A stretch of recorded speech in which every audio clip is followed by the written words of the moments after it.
శ్రోతలకు నమస్కారం. మన ఛానల్కు స్వాగతం. సహస్ర శిరచ్ఛేద అపూర్వ చింతామణి నవల 24వ భాగం. రచన శ్రీ ఇచ్చాపురపు రామచంద్రం గారు. కీర్తికాముడుని ఆహ్వానించి కూర్చోబెట్టారు. అమ్మ క్షేమమే కదా అని అడిగింది చింతామణి. మాకు క్షేమం ఎలా ఉంటుంది తల్లి, జీవోత్సవాల్లా బతుకుతున్నాం. దాని కేవలం కానీ ఒక ముఖ్యమైన పని మీద గురువుల దగ్గరికి వచ్చాను. నిన్ను వివాహమాడగోరి వచ్చి నీ చేత హతులైన రాజకుమారుల తండ్రులందరూ ఏకమై ఒక మిత్రమండలిగా కూడి నాకు రాయభారం పంపారు. 1000 మంది రాజకుమారులని హతమార్చిన చింతామణి వ్రతం అక్రమమైందని, ఎవరూ జవాబు చెప్పలేని ప్రశ్నలను ఆమె గురువు ఇచ్చాడని, అందుకుగాను ఆ 1000 రాజ్యాలు ఒకటై వచ్చి నాపై కక్ష సాధించడానికి యుద్ధం చేస్తామని, నాకు 10 రోజులు గడువిస్తున్నామని రాయభారం పంపారు. నేనెంత బలవంతుడినైనా 1000 మంది రాజులొక్కటై వస్తే ఏం చేయగలను? మగధ సామ్రాజ్యము కొండిన నగర పాలకుడు కీర్తికాముడి ప్రతిభ ఇంతటితో అంతరించిపోవలసిందేనా? నివారించడానికి ఏమైనా మరో మార్గముందా? గురువులను అడిగి తెలుసుకుందామని వచ్చాను అన్నాడు. చింతామణికి నెత్తి మీద పిడుగు పట్టట్లయింది. అయ్యో నాన్న, నా వల్ల మీకు మీ రాజ్యానికి ఎన్ని తిప్పలు కలిగాయి. నా వల్ల మీకు శాంతి లేకపోగా మీ కుటుంబ నాశనము, రాజ్య పతనము కూడా కలగబోతున్నాయా? నేను పుట్టగానే పీక పిసికి పారేస్తే మీకు ఈ సమస్యలు ఉండేవి కాదు కదా. అసలే ఆగ్రహం మీదున్నారు గురువులు, దీనికేం చెబుతారో అంటూ వలవలా ఏడ్చింది చింతామణి. దుఃఖించి ఏం ప్రయోజనం? కర్తవ్యం ఆలోచించాలి కానీ అంది శోభ. చింతామణి తండ్రిని వెంటబెట్టుకొని వెళ్ళేసరికి గురువు ఏదో గ్రంథం చదువుకుంటున్నాడు. రాజుని చూసి అదే పనిగా ఏం పని అని అతి క్లుప్తంగా అడిగాడు. కీర్తికాముడు విషయమంతా చెప్పి ఇంతటితో మేము మా రాజ్యము నామరూపాలు లేకుండా నశించిపోవలసిందేనా స్వామి అని అడిగాడు. ఏ కాలం వచ్చినప్పుడు దానిని అనుభవించక తప్పదు. కానీ 1000 మంది కాదు, 1,00,000 మంది రాజులొచ్చిన కుండిన నగరంలోని గడ్డిపోచనైనా కదిలించలేరు. మీరు వెళ్ళి నిశ్చింతగా ఉండండి అన్నాడు. అని గురువు చెప్పాక కీర్తికాముడు ఇంకా ఏదో అడగాలనుకున్నాడు. కానీ గురువులను విసిగించకూడదని, గురువులు అటువంటి అభయం ఇచ్చినప్పుడు మరెందుకు నాన్న విచారం అంది చింతామణి. అభయం మీద ఆధారపడి ఉండడమేనా అని. ఎందుకు ఉండకూడదు? గురువులు తక్కువ శక్తి సంపన్నులు కారు. ఏ కాలం వచ్చినప్పుడు దానిని అనుభవించక తప్పదని వారే అన్నారు అని రాజు తన మందిరానికి వెళ్ళి ధీమంతుడని రప్పించి జరిగినదంతా చెప్పాడు. మహర్షి చెప్పిన దాని మీద ఆధారపడి ఉండడం వివేకం కాదు, మన ప్రయత్నం మీద మనం ఉండాలి అని మంత్రి చెప్పాడు. ఆకాశం విరిగి పడుతుంటే తీతువ పిట్ట కాళ్ళు అడ్డం పెట్టబోయినట్లే నా ఉద్దేశం. అలాంటి ఉద్దేశం కాదు ప్రభు. వారు పంపిన రాయభారానికి ప్రతి రాయభారం పంపమని. ఏమని? వారి వారి పుత్రుల అయినా రాజకుమారులు చింతామణి నియమాలకు అంగీకరించి తమంతట తామే వచ్చారు కదా. వారినెవరూ మోసం చేయలేదు, అక్రమం అసలే లేదు. అందుచేత వాళ్ల తల్లిదండ్రులు మన మీదకు యుద్ధానికి రావడంలో అర్థం, న్యాయం, ధర్మం లేవు. ధీమంతా ప్రతిభావంతులు, వంశోద్ధారకులు అయిన కుమారులను పోగొట్టుకున్న ఆవేశంలో ఈ పనికి పూనుకున్నారు. వారిది న్యాయాన్యాయాలు, ధర్మాధర్మాలు ఆలోచించగల స్థితి కాదు. మీరు చెప్పింది నిజమే, కానీ మన ప్రయత్నం మనం చేయడం నేరం అవ్వదు. సరే, నీ ఇష్టం. ఎవరిని రాయభారిగా ఏమని రాయభారం పంపుతావో నీ ఇష్టం. నాకు మాత్రం అటు గురువులు చెప్పిన దాని మీద కానీ నీ ప్రయత్నం మీద కానీ ఎటువంటి ఆశ లేదు. కుండిన నగర పాలన, కీర్తికాముడి ప్రతిభ, మగధ రాజ్యం నాశనం కావలసిన సమయం దగ్గర పడినట్లే తోస్తుంది. 1000 మంది రాజులు, 1000 సైన్యాలు. ఆ మాట తలుచుకుంటేనే నా ఆశలన్నీ నిరాశలవుతున్నాయి ప్రభు. పరిస్థితులు విషమించినప్పుడు చతురోపాయాలు వినియోగించి వాటిని ఎదుర్కోవడం ధీరుల లక్షణం. కొత్త దళాలను ఆహ్వానించి శత్రువులను ఎదుర్కోగల సేనలను పెంచుతాను. ఆయుధ సామాగ్రిని వృద్ధి చేస్తాను. తప్పనిసరి అయితే యుద్ధమే చేయవలసి ఉంటుంది. ధీమంతా నా మెదడు పనిచేయడం లేదు. కుమార్తెకు వివాహం కాలేదనే విచారించనా? ఆమె వ్రతం అసంపూర్తిగా నిలిచిపోయిందనే విచారించనా?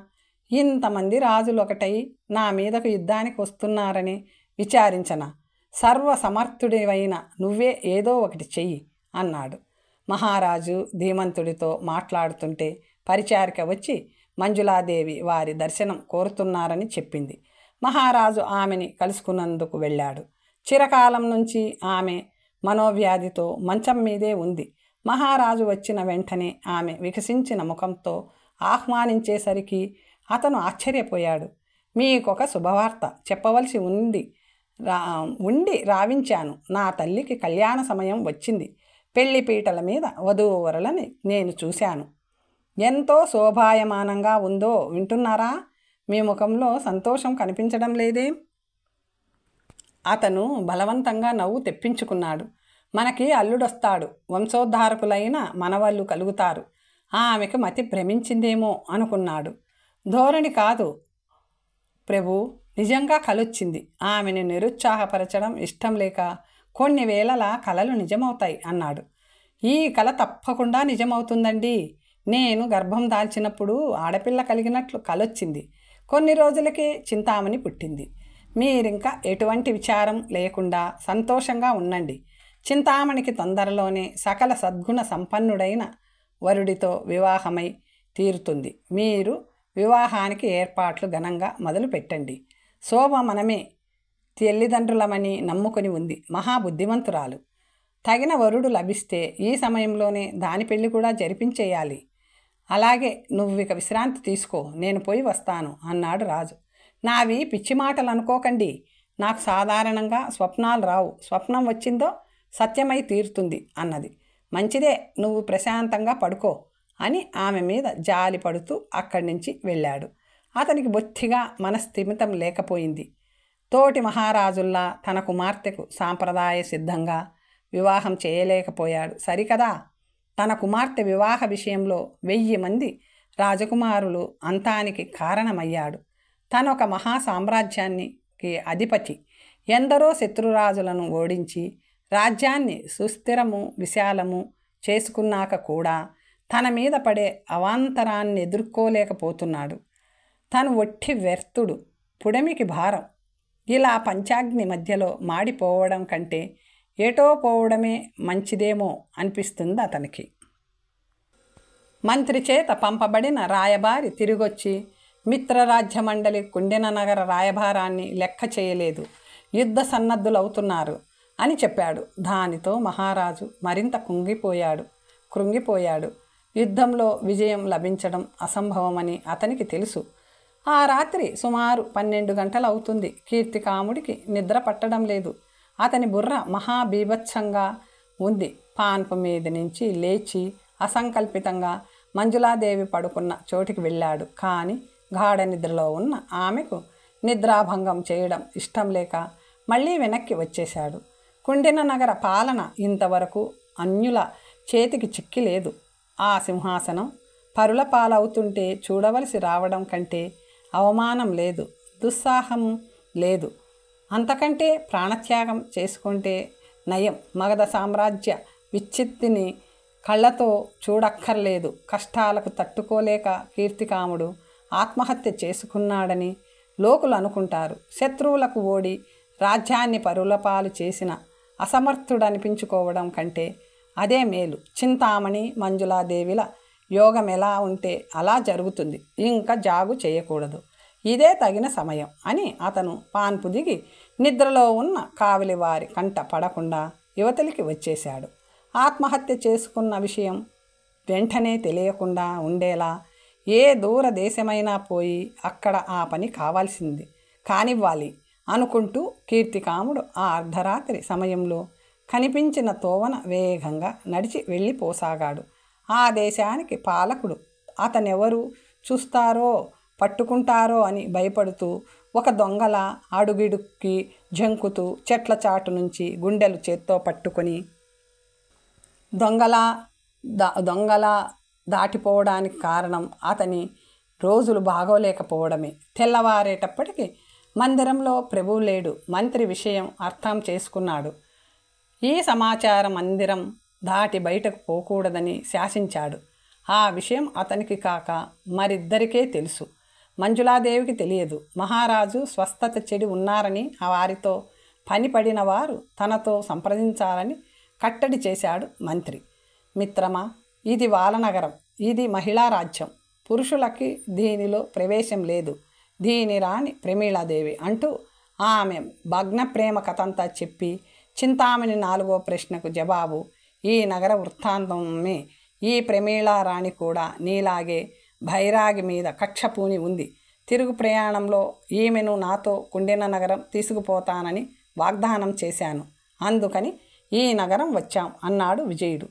అక్కడి కాపలా వారికి అతను పరిచితుడే కనుక వారికి నగర ప్రవేశం సులభంగానే లభించింది. తిన్నగా ప్రమీళారాణి వద్దకు వెళ్ళి అశ్విని కుమారుని పరిచయం చేసి తన 5వ ప్రశ్నకు జవాబు ఆమెకు చెప్పాడు. ఆమె చాలా సంతోషించి వెంటనే వకుళ సరళలను వెంటబెట్టుకుని వారితో ప్రయాణమయ్యింది. కొన్నాళ్ళు ప్రయాణం చేసిన తరువాత వారు ముగ్గురు సింహనగరం చేరుకున్నారు. విజయుడు తపోధన మహారాజుకి సంబంధించిన వివరాలన్నీ వారికి చెప్పి 3వ ప్రశ్నకు ఆ నగరానికి గల సంబంధాన్ని వివరించి తుచ్చురాలైన రూపసుందరి కథ చెప్పి తపోధన మహారాజు కూడా దొంగ బైరాగి రక్తం కళ్ళ చూడాలని ఎదురు చూస్తున్నాడని తెలిపి అందరితో పాటు ఆ మహారాజుని కలుసుకున్నాడు. అతను ఆడిన మాట ప్రకారం తనని కలుసుకున్నందుకు రాజు ఎంతో సంతోషించి అతనితో వచ్చిన వారి కథలు విని తాను కూడా వారితో కుండిన నగరం బయలుదేరాడు.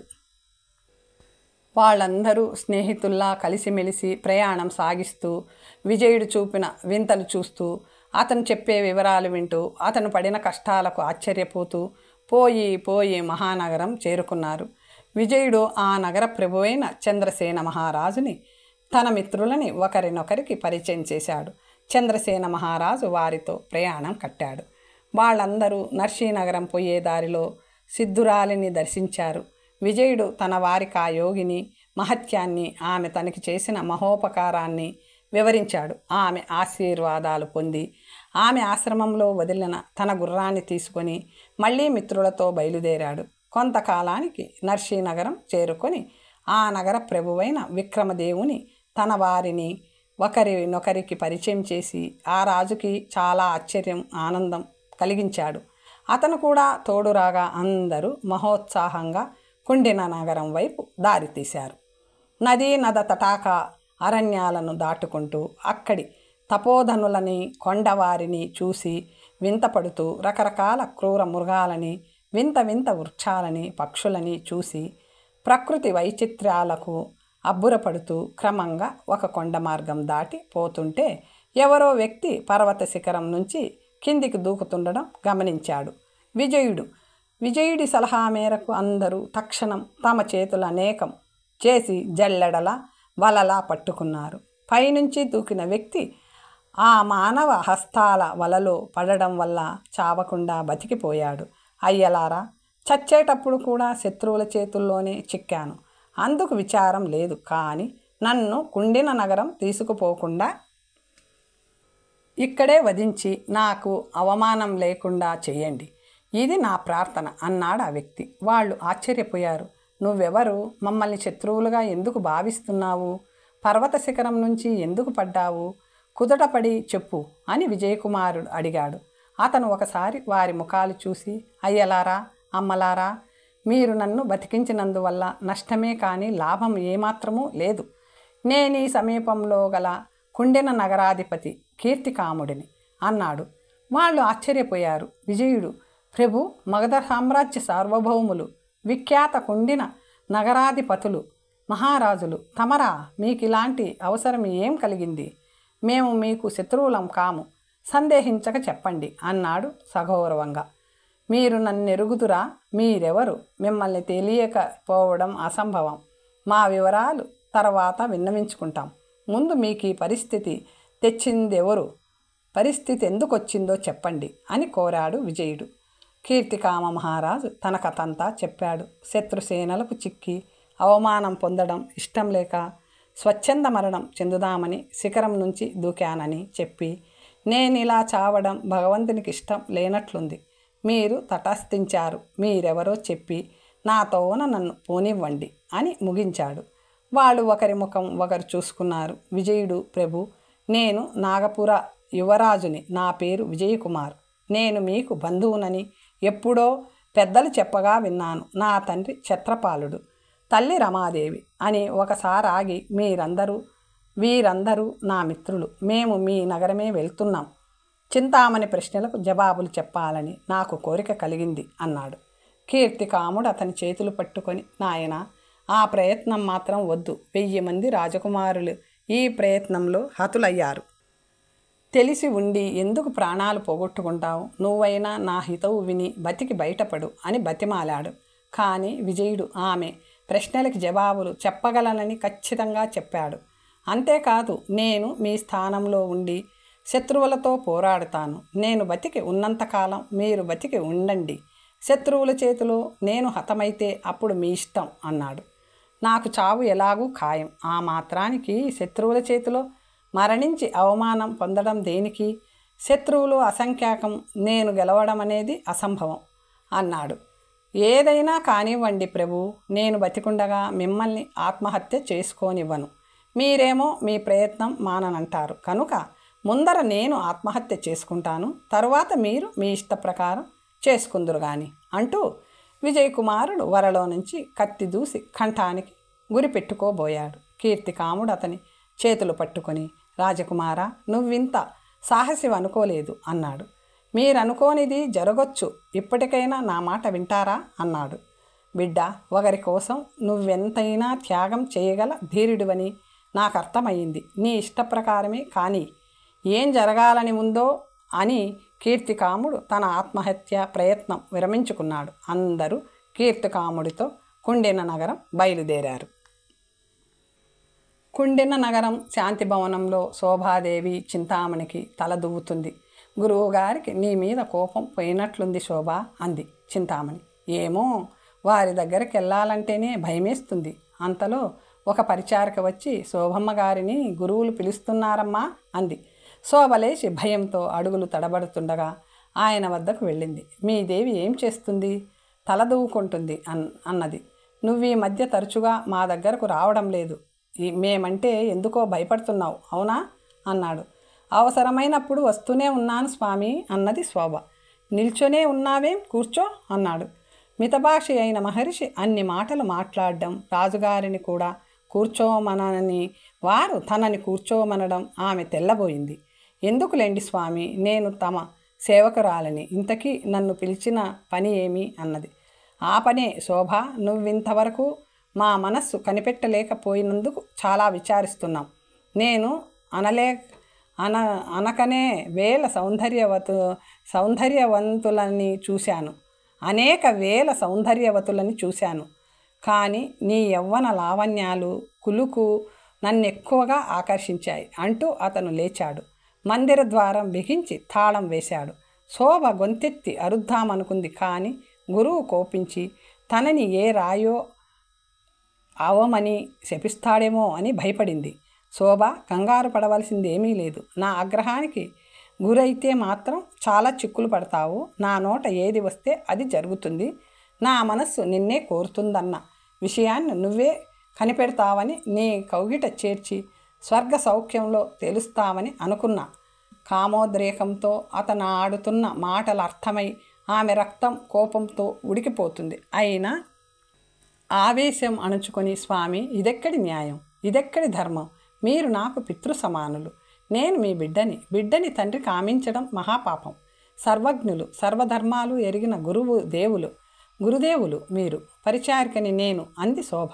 అయినా అప్సరసలు కూడా నీకు సరిరారు. నీ యవ్వనంలో అపర స్వర్గమే అది.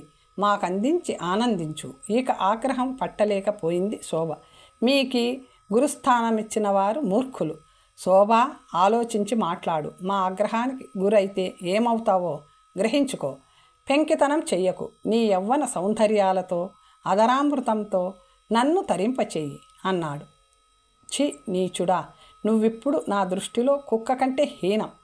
నేను తలుచుకుంటే నువ్వేమైపోతావో తెలుసా? బెదిరించాడు మహర్షి.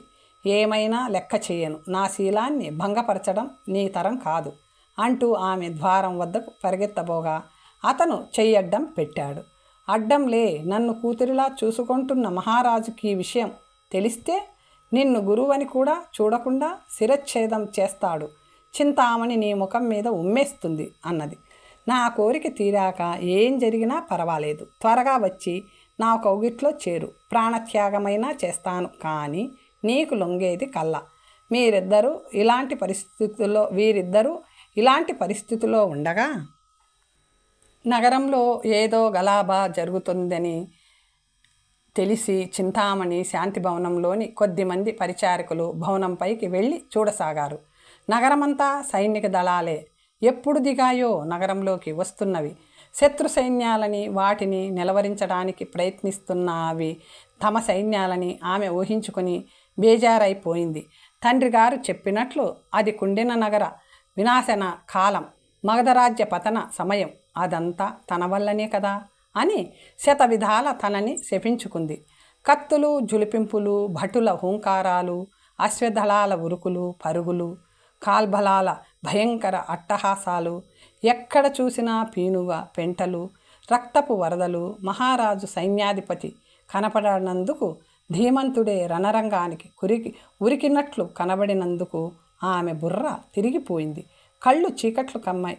అంతలో ఒక వీరనారి, ఒక ధీరుడు ఆకాశం నుంచి దిగినట్లే రెండు పక్షాల సైనిక దళాలకి మధ్య దిగడం కనిపించింది చింతామణికి.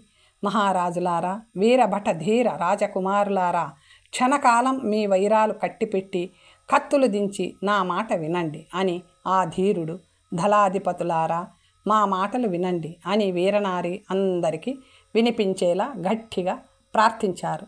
దళాధిపతులు ఎక్కడి వారక్కడ ఆగి కత్తులు దించి ఆ నూతన వ్యక్తులని చూశారు. నా దేశ ప్రభువులారా, పుత్రశోక బాధితులారా, మీ కుమారులు 1000 మంది రాజకుమారులు చింతామణి చేత హతులు కాలేదు. అందరూ సురక్షితంగా ఉన్నారు. యుద్ధం విరమించి కుండిన నగరాధిపతి దర్బారుకి విచ్చెయ్యండి. ఆ మాటలకు అందరూ ఆశ్చర్యపోయారు. చింతామణికి అసలే అర్థం కాలేదు. రాజులందరూ యుద్ధం విరమించుకొని దళాధిపతులకు ఆజ్ఞలిచ్చి తామంతా ఆనంద కోలాహలంతో కీర్తికాముని భవనం వైపు నడవసాగారు. కీర్తికాముడి శత్రురాజులలో ఒకడైన క్షత్రపాలుడు తన కొడుకును గుర్తించి పరుగున వెళ్ళి కౌగలించుకొని, కుమారా, ఎంతకాలానికి కనపడ్డావు? నువ్వు కూడా ఇతర రాజకుమారుల్లాగే చింతామణి చేతిలో హతుడై ఉంటావని భావించి మిగిలిన రాజులతో ఏకమై యుద్ధానికి బయలుదేరి వచ్చాను అన్నాడు ఆనందంగా. తండ్రి అంతా భగవత్ నిర్ణయం. చింతామణి ప్రశ్నలకి జవాబులు తెలుసుకుందుకే ఇంతకాలం పట్టింది. ఇతర వివరాలు సావకాశంగా చెబుతాను. నా గురించి ఎటువంటి బెంగ పెట్టుకోకు. ఆ మాటలు వినిపించి చింతామణి తన చెవులు తనని మోసం చేశాయనుకుంది. అదంతా కలో నిజమో అర్థం కాలేదు ఆమెకి. ఇదేం మోసం? నాచే హతులైన 1000 మంది రాజకుమారులు శిరస్సులు ద్వారానికి వేలాడుతూ ప్రత్యక్షంగా కనపడుతుంటే వారు మృతులు కాక సజీవంగా ఉన్నారనడంలో ఆ వీరుడి ఉద్దేశమేమిటి? యుద్ధం తాత్కాలికంగా నిలిచినప్పటికీ ఈ మోసం ఎంతసేపు నిలుస్తుంది? ఆ వీరు కుమారుడు చెప్పిందంతా బూటకమని తెలియడంతో ఆ మహారాజులందరూ రెట్టించిన కోపంతో యుద్ధంలోకి దిగరా? ఈ తాత్కాలిక విరామం వల్ల ప్రయోజనమేమిటి అని ఆలోచిస్తూ చింతామణి ఈ విషయం గురువులకి చెప్పాలని తొందరగా మేడ మీద నుంచి దిగింది. అక్కడ రాజమందిరం చేరిన మహారాజులంతా తమ పుత్రులని కలుసుకుందుకు ఆత్రంగా ఉన్నారు. కీర్తికాముడు ప్రాణాలు అరచేతిలో పెట్టుకొని సభావేదిక మీది ఆసనం మీద కూర్చున్నాడు. విజయకుమారుడు ఆడిన ఆపద్ధాన్ని అంతమంది రాజుల ఎదుట ఎలా సమర్థించుకుంటాడు? అది బూటకమని తేలగానే అతని గతి ఏమవుతుంది అని కీర్తికాముడు, నర్షి, మహాసింహ, వాల, యభ నగరాల అధిపతులు భయంగా ఎదురు చూస్తున్నారు. విజయకుమారుడు జంకు భయము ఏమాత్రం లేకుండా సభలో ప్రవేశించాడు. భూపాలకులారా, నా మాట మీద విశ్వాసముంచి యుద్ధం నిలిపినందుకు మీ అందరికీ చాలా కృతజ్ఞుడిని. మృతులైన వారిని, మీ పుత్రుల గురించి మీ హృదయాలు ఎంత శోకంతో ఉంటాయో నాకు తెలుసు. వారిని కలుసుకోవాలని మీ ప్రాణాలు ఎంత తహతహలాడుతున్నాయో కూడా నేను అర్థం చేసుకోగలను. కానీ మీరు మీ పుత్రులని కలుసుకుందుకు ఒక్క దినం గడువు కావాల్సి ఉంది అన్నాడు. ఎందుకంటే అని ఒకసారి ఆగి, నేను నాగపుర యువరాజుని. నా పేరు విజయకుమారుడు. మా తండ్రి పేరు ఛత్రపాలుడు. నేను చింతామణి అడిగే 5 ప్రశ్నలకి జవాబులు చెప్పి ఆమె గర్వము, ఆమెకు ఆ ప్రశ్నలు చెప్పిన గురువు గర్వము అణగెచ్చి వారి చేత జరపబడుతున్న హింసాకాండని అరికట్టాలని సంకల్పించుకున్నాను. ఆ మహాకార్యం నా వల్ల కాదని, 1000 మంది మహాప్రజ్ఞావంతులు చెయ్యలేని పనిని నేను చేయగలనని అంటే మీకు ఆశ్చర్యం కలగడం సహజమే. కానీ నేను కోరింది 24 గంటల వ్యవధి. అంతవరకు మీరు ఓపిక పట్టగలిగితే నా వివేకాన్ని పరీక్ష చేయగలగడమే కాక మీ పుత్రరత్నాలను కలుసుకోనూ వచ్చు అన్నాడు. రేపు ఉదయం సరిగ్గా 10 గంటలకి మీరందరూ చింతామణి భవనం చేరవలసి ఉంది. అప్పుడు అక్కడే నేను ఆమె ప్రశ్నలకి జవాబులు చెప్పడము, మీరు మీ పుత్రుల్ని కలుసుకోవడం జరుగుతుంది. అంతవరకు మీ అందరికీ కీర్తికామ మహారాజు బసలు ఏర్పాటు చేస్తారు. మీ సైనిక దళాలు వారి ఆతిథ్యంలో ఉండవచ్చు అని విజయుడు అనడంతో సభ ముగిసింది. విజయకుమారు అతనితో వచ్చిన వారికి రాజమందిరంలోనే బస ఏర్పాటు చేయబడింది. మర్నాడు 10 గంటలకి ప్రశ్నలు అడగడానికి చింతామణిని సిద్ధంగా ఉండమని హెచ్చరించవలసిందిగా మహారాజుకి చెప్పి విజయుడు రాజమందిరం నుంచి బయలుదేరాడు. అప్పుడు ధీమంతుడు మహారాజుని ఏకాంత మందిరానికి తీసుకెళ్ళి, ప్రభు, రాత్రికి రాత్రి తమరు అంతఃపురం నుంచి ఎక్కడికి వెళ్ళారు? మీతో వచ్చిన విజయకుమారు వాళ్ళు ఎవరు? నాకంతా అయోమయంగా ఉంది అన్నాడు. మహారాజు జరిగినదంతా చెప్పి, జరగబోయేదేమిటో నాకు తెలియదు, వేచి చూడవలసిందే అన్నాడు. ఏదేమైనా మీరిప్పటికీ రక్షించబడ్డారు, అదే సంతోషం. మీ అంతర్ధానం రహస్యంగా ఉంచబడింది అంటూ తాను రాజధానిలో చేసినది రాజుకు చెప్పాడు. రాజు అతన్ని ప్రశంసించాడు. మంజులాదేవిని కలుసుకుందుకు ఆమె మందిరానికి వెళ్ళాడు. మీకు స్వస్థతగా లేదన్నారు, ఇప్పుడెలా ఉంది అడిగింది ఆమె. ఇప్పుడు బాగుంది అన్నాడు. నగరంలో యుద్ధం ప్రారంభమైందట, నిజమేనా? నిజమే, కానీ మనకేమీ నష్టం కలగలేదు. చింతామణి ప్రశ్నలకు జవాబులు చెప్పడానికి ఒక కొత్త రాజకుమారుడు వచ్చాడు అన్నాడు. నేను చెప్పలేదు, నా కల నిజమవుతుంది. చింతామణికి కళ్యాణం ఆగదు అన్నది. మంచిదే, నువ్వు పడుకో, నీ శరీర స్థితి ఏమీ బాగలేదు రాజు ఆమెను హెచ్చరించాడు. ఇంక బాగుంటుంది, పెళ్లివారం కాబోతుంటే నేనెందుకు బాగుండను? నా తల్లి చింతామణికి కళ్యాణం తోసుకొచ్చింది. సమయం శోభాదేవికి కూడా వివాహం చెయ్యరు. అది మనమే తల్లిదండ్రులమని నమ్ముకొని ఉంది. దానికి మంచి వరుడే వస్తాడు. నువ్వు పడుకో ముందు. అబ్బా, ఇంతకాలం నుంచి మంచం అరిగిపోయేలా పడుకున్నాను, ఇంక పడుకోనండి. నాకిప్పుడు చాలా సంతోషంగాను బలంగాను ఉంది. కొంచెంసేపు నా దగ్గర కూర్చోండి అన్నది. అమాయకురాలు, ఈమెకేమీ తెలియదు. ఈ ఇల్లాలికి ఆరోగ్యం ప్రసాదించు. నాకు కలిగే విపరీత పరిస్థితుల్లో ఈమె నలిగిపోకుండా కాపాడు అని దేవుణ్ణి ప్రార్థించాడు కీర్తికాముడు. పాపి, నన్ను ముట్టుకోకు, నా దగ్గరికి రాకు, నీ కాళ్ళకి మొక్కుతాను. నా క్షోభ నిన్ను కట్టి కుదుపుతుంది. భగవంతుడంటూ ఉంటే నీ తల 1000 చెక్కలవుతుంది అంటూ శోభాదేవి తనని శీలభంగం చేయబోతూ మీదికి వస్తున్న బాలమహర్షిని శపిస్తుంటే మందిరంలోని గంట మోగింది. అతను కంగారు పడ్డాడు. ఎవరో రాజకుమారుడు వచ్చి ఉంటాడు. సరే, నువ్వెక్కడికి పోగలవు? నీలాంటి లావణ్యవతి నన్ను అనుభవించకపోతే నా బతుకెందుకు? ఈరోజు తప్పించుకున్నా రేపెక్కడికి పోతావు? ఈ సంగతి గనుక ఎవరితో అయినా అన్నావంటే నీ కళ్ళు చిల్లులు పడతాయి, జాగ్రత్త అని హెచ్చరించి ద్వారం తెరిచాడు. శోభ ఒక్క గంతులో బయట కురికింది. మందిరంలో మళ్ళీ గంట మోగింది. శోభ, అక్క ఎక్కడే అంటూ చింతామణి బాలమహర్షి మందిరం వైపు వస్తుంటే ఏడుస్తూ వచ్చిన శోభ ఆమెను పట్టుకొని కౌగలించుకొని మరింతగా ఏడవసాగింది. ఏమిటో అర్థం కాక చింతామణి గుండె బేజారయింది. ఎందుకమ్మా, ఎందుకు? ఎవరేమన్నారు? గురువుగారు ఆగ్రహించారా అని చింతామణి ఆమెను దగ్గరగా తీసుకొని బుచ్చగించింది. చెబితే నా కళ్ళు చిల్లులు పడిపోతాయి. శోభ దుఃఖం ఆపుకోలేకపోయింది. మందిరంలోని గంట విరామం లేకుండా మోగుతుంది. ఎంతకాలానికో ఎవరో రాజకుమారుడు వచ్చాడు. నువ్వు ఇప్పుడిలా ఉంటే ఎలా? ముందు కళ్ళు తుడుచుకో, తర్వాత మాట్లాడుకుందాం. బట్టలు సరిచేసుకో. వచ్చిన రాజకుమారుడెవరో తెలుసుకురావు అన్నది. కళ్ళు తుడుచుకొని దుఃఖం దిగమింగి ద్వారం వైపు వెళ్ళింది శోభ. అక్కడ తన ప్రేమమూర్తి దేవుడు విజయకుమారుడు. తన కళ్ళని తానే నమ్మలేకపోయింది. ఎక్కడి దుఃఖం అక్కడే పటాపంచలైంది. ఎంతో సంతోషంతో ఆమె తడబడుతూ, ఎన్నాళ్ళకి విజయ అందెలాగో నీ దయ వల్ల అన్ని పనులు సానుకూలమయ్యాయి అని ఆమెకు మాత్రమే వినపడేలా చెప్పి, రేపు ఉదయం సరిగ్గా 10 గంటలకు మీ గురువుగారిని దేవిని సిద్ధంగా ఉండమను. నేనొచ్చిన ప్రశ్నలకు జవాబులు చెప్తాను అని కావలి వారికి కూడా వినిపించేలా అని గుర్రమెక్కి వెళ్ళిపోయాడు. అతను కనుమరుగయ్యే వరకు చూసి అప్పుడు పూజామందిరానికి పోయి అమ్మవారికి మోకరిల్లి, దేవి కరుణామయ్యి, నా పూజలకు ఫలమిచ్చావా? ధన్యురాలిని తల్లి, నీ మేలు జన్మ జన్మలకి మర్చిపోను అని ప్రార్థించింది. అక్కడికి వచ్చిన చింతామణి ద్వారం వద్దకు వెళ్ళేటప్పుడు దుఃఖసాగరంలా ఉన్న శోభ ఇంతలోనే ఆనంద సముద్రంలా ఎందుకు మారిపోయిందో అర్థం కాక తెల్లబోతుంటే శోభ ఆమెని కౌగిలించుకొని, ఎవరో రాజకుమారుడు రేపు ఉదయం 10 గంటలకు వచ్చి ప్రశ్నలకు జవాబులు చెబుతాడంట దేవి అంది. తరువాత కథ వచ్చే భాగంలో తెలుసుకుందాం. ఓం స్వస్తి.